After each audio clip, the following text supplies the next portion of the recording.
Here are solutions to homework set number 9 for ECE 111, Intro to ECE. This homework set looks at using Matlab to solve problems that you'll encounter when you take Circuits 1. Specifically, how to find voltages and currents for a circuit. Now in Circuits 1, there's really three techniques that we use. There's voltage nodes, current loops, and Thevenin. Thevenin we'll put off until you take Circuits 1. In this lecture, we're just going to look at voltage nodes and current loops. Now the idea with voltage nodes is, given a circuit such as this one, if I count the number of nodes, or voltage nodes, a voltage node is any part of the circuit that has the same voltage. So all these points right here are all shorted together. So this is one node. This is tied to ground, so that's your 0 volt reference. If I count the other nodes, there's 6 of them. What that means that if I could write 6 equations, I can solve for these 6 unknowns, or basically n equations, n unknowns. That's a recurring theme you're going to see for the next 3-4 years as you take courses in electrical computer engineering. In Matlab is really good at solving n equations for n unknowns. If you can take the problem and convert it to n equations, n unknowns, you can solve it using Matlab. So here's one approach. With voltage nodes, you first define the voltage nodes, then I need to write 6 equations. One equation is a gimme. What the voltage source says is that the difference, V0 minus 0, is 10, or basically V0 equals 10. That's one equation. I need 5 more. The next 5 equations, I use conservation of current.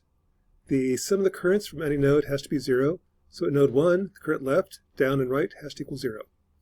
The current left is V0, or V1 minus V0 over 40. It's right here. Current down is V1 over 300. Current going right is V1 minus V2 over 50. That's everyone. Those 3 have to add to 0. Next equation. Okay, now repeat. At node number 2, current left is V2 minus V1 over 50. Current down is V2 over 300. It's actually V2 minus 0 over 300, or V2 over 300. And the current right is V2 minus V3 over 60. That's everyone. That's got to add to 0. Likewise at nodes 3, 4, and 5, and you wind up with 6 equations for 6 unknowns. To solve, actually backing up, if you're taking a test in Circuits 1, this is typically where you end the test question, write the equations. On a homework set, you can actually solve, because on homework you have Matlab. To solve in Matlab, I want to use matrices. Set this up as n equations for n unknowns using matrices that Matlab can solve. To put this in matrix form, what I'm going to do is rearrange them in terms of, or group terms. So this equation right here is minus 1/40 times V0. That's all the V0 terms. All the V1 terms, here's one of them. Here's 1/40. Here's another term, plus 1 over 300. And here's another term, plus 1 over 50 times V1. And then all the V2 terms. There's a single term, minus 1 over 50 times V2. That's equal to 0. Now, one way to check your answers to make sure they're right, if I check the units, I've got voltage over resistance, that's amps, amps, amps. That makes sense. I check the signs. All the V1s are positive on node V1. Everyone else is negative. At node 2, all the V2s are positive. Everyone else is negative. That's one quick way to check your answers. If I write this equation and do something like this, I've got volts over ohms, amps plus volts. I know right away there's a mistake. You can't add amps and volts. It makes no sense. So anyway, to put in matrix form, you group the terms, which eventually winds up with equations like this. I can now put this in matrix form. In matrix form, I'm going to write these as V0 through V5. That's actually kind of arbitrary. if I put it in this order, then the first column is times B0, B1, B2,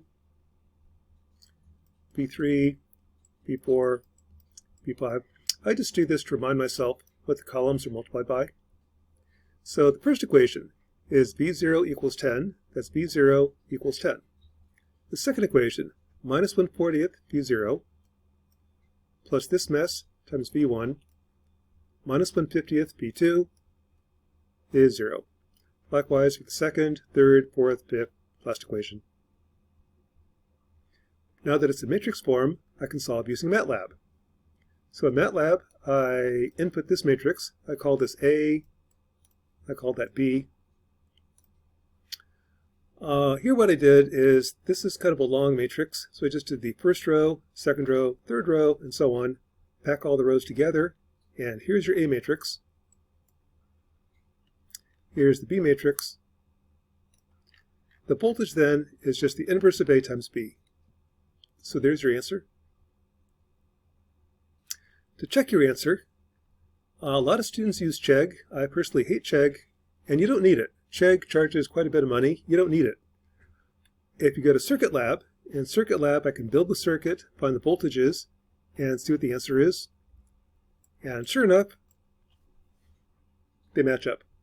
So if you're an NDSU student, you can use Circuit Lab for free. Just register using your NDSU email account. If you're not an NDSU student, it's $24 a year. Really reasonable rate. Circuit Lab is just a wonderful program. I really like it. Well worth the $24 a year. But anyway, what Circuit Lab does is it solves the voltages, and they should match. If they don't match, that means either Circuit Lab is wrong or you're wrong.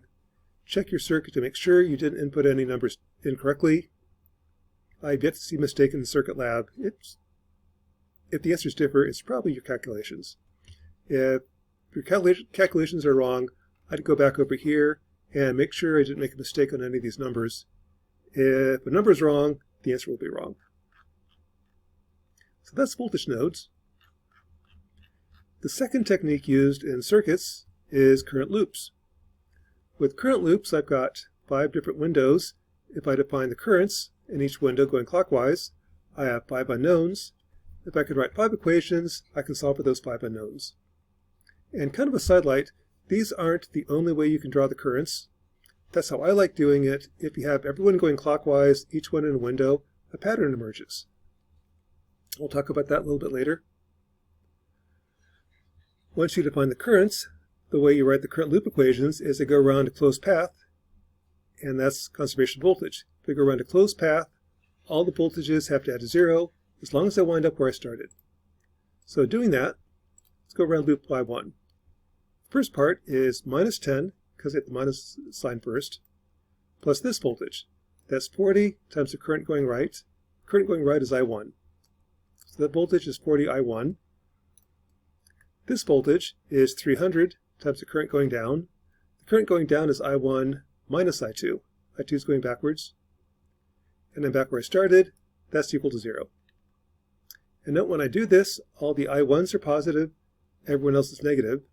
And the units, I've got volts, I times R is volts, volts, all the units match up. It's probably right. Again, one way to check it, if I do something like this, I've got a mistake. I've got volts plus amps. That makes no sense. So right away you know you have a mistake. I need to multiply by R to convert current to voltage. Now around loop 2. Around loop 2, if I go up, that's 300 times the current going up. Current going up is I2 minus I1, plus this voltage, 50 times I2, plus this voltage, 300 times the current going down, I2 minus I3, and I'm back where I started, equals 0. And again the pattern emerges, all the I2s are positive, everyone else is negative. Repeat on loop 3, 4, and 5, and you get your loop equations. Now to solve, what I do is group the terms.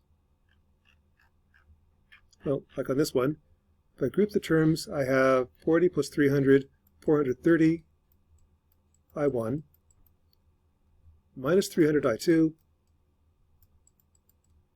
and I'll bring the constants to the right, is 10. Repeat for the other equations. And I get my 5 equations for 5 unknowns. To solve, put it in matrix form and throw into Matlab. So if I write the currents in this way, the first equation is 340 times I1 minus 300 times I2 is 10. The second equation, minus 300 times I1 plus 650 times I2 minus 300 times I3 is 0, and so on. At that point, I can throw it in Matlab. So here I did the first row, second row, third row, run out of space. Take the previous solution, add to it the fourth row, fifth row, and here's your A matrix. Here's your B matrix. The current then is just the inverse of A times B.